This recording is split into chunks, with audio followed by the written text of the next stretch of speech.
O mundo do vinho é fascinante e hoje nós vamos mostrar um pouco para vocês de uma visita que fizemos a uma vinícola que fica em Bento Gonçalves, no Rio Grande do Sul.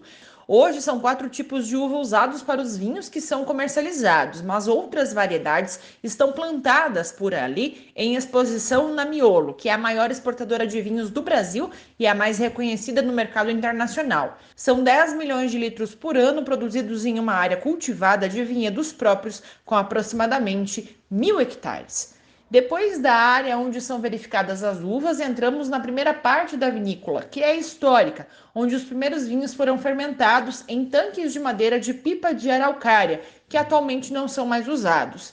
Um dos motivos é que a madeira respira muito fácil por meio dos poros. Com isso, o oxigênio passa e chega até o vinho, causando oxidação. E é por isso que elas foram substituídas por máquinas de inox. Essa é a primeira máquina por onde o vinho passa. Algumas dessas cápsulas de inox têm 50 mil litros e o tempo de fermentação depende de cada vinho, mas a média é de 45 dias. A temperatura também depende. Os vinhos tintos precisam ser mantidos de 18 a 21 graus, já os vinhos brancos de 12 a 15 graus. Ele vai para dentro de um tanque em que é adicionado a levedura que vai se alimentar da frutose da uva e transformar o açúcar em álcool. Esta é a primeira fermentação, mas o gás não se segura neste primeiro processo porque o vinho não é gaseificado. Outro motivo é de que os tanques de inox não são tanques de pressão e por isso não seria possível segurar esse gás. O primeiro vinho que é feito é o vinho branco porque o processo é mais rápido. O vinho rosé precisa fermentar algumas horas em contato com as cascas da uva. Já o vinho tinto precisa de todos os nutrientes da fruta e as cascas e as sementes vão fermentar juntas. Alguns tipos de vinho, como o Gran Reserva, por exemplo, são mantidos na sequência em barricas de carvalho. São vinhos que não são elaborados em todas as safras, porque dependem também da qualidade da uva que foi colhida. O carvalho é uma madeira que ela agrega muito ao vinho, né? Tanto em passar ali os seus aromas, os seus sabores, as suas características, o amadeirado, o defumado. A madeira do carvalho é uma madeira que contém muito esse tanino. E é o tanino da madeira do carvalho que ajuda o vinho a ter um tempo de guarda maior. O que seria o tempo de guarda? É o tempo que o vinho continua evoluindo dentro da própria garrafa depois dele pronto. Então, depende muito da barrica que é utilizada, é o tempo de guarda que esse vinho vai ter. Então, hoje, a Miolo tem bastante rótulos que fazem passagem pelas barricas.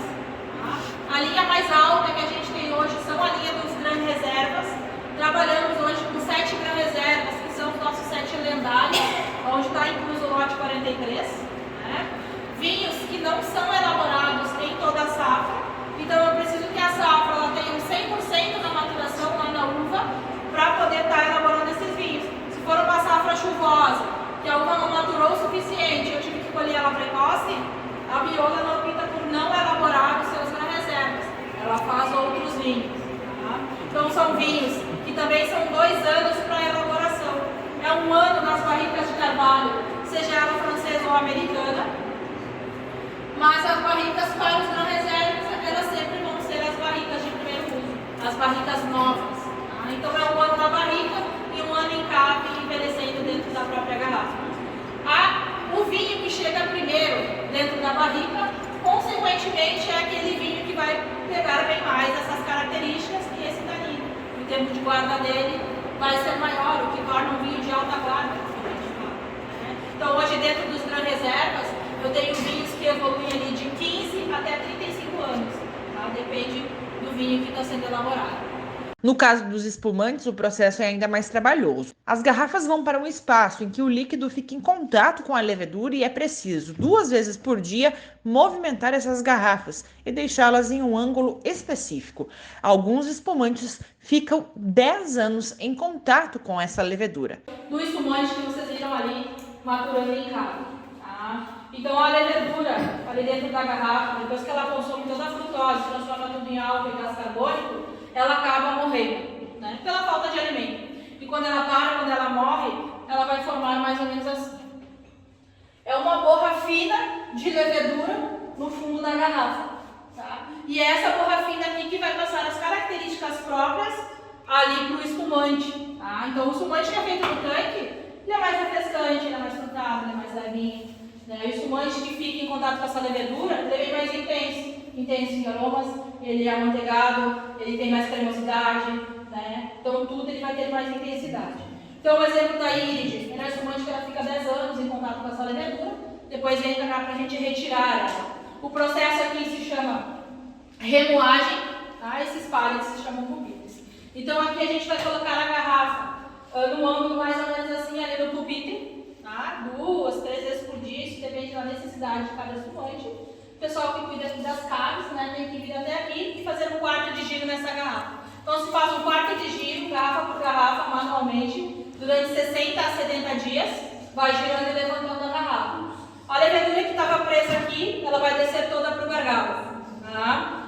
Daqui vai para o processo final, que é o degorgement. Então lá a gente vai mergulhar esse gargalo numa máquina com uma solução ali em torno dos seus menos 24, menos 25 graus. A gente congela esse gargalo, a levedura fica congelada. Quando levanta a garrafa, o líquido acaba por se separar total, a levedura vai ficar aqui, congelada. Tá? Essa tampa metálica, então ela é para suportar a pressão que o gás carbônico fez ali dentro da garrafa. Então quando a máquina ela tira essa tampa, é a pressão que expulsa a levedura congelada. Tá? Então a levedura ela sai na pressão. Gás carbônico, a gente quase não perde aqui. Tá? A concentração é a mesma do tanque praticamente, é 4 a 6 atm por garrafa. Uma bomba. Né? Então, o que a gente sempre perde é um pouco do líquido. Né, na hora que sai ali a levedura. O que entra para preencher essas garrafas ali no final, ele chama-se licor de expedição, que é o que vai definir como o meu espumante vai ser. Então, conforme o residual de açúcar que contém no licor de expedição, a gente define se ele vai ser extra brut, brut, sec ou demi-sec. Depois de explicados os processos, a visita termina com a degustação de 4 rótulos principais produzidos pela vinícola. Fique bem informado, fique no Sou Agro.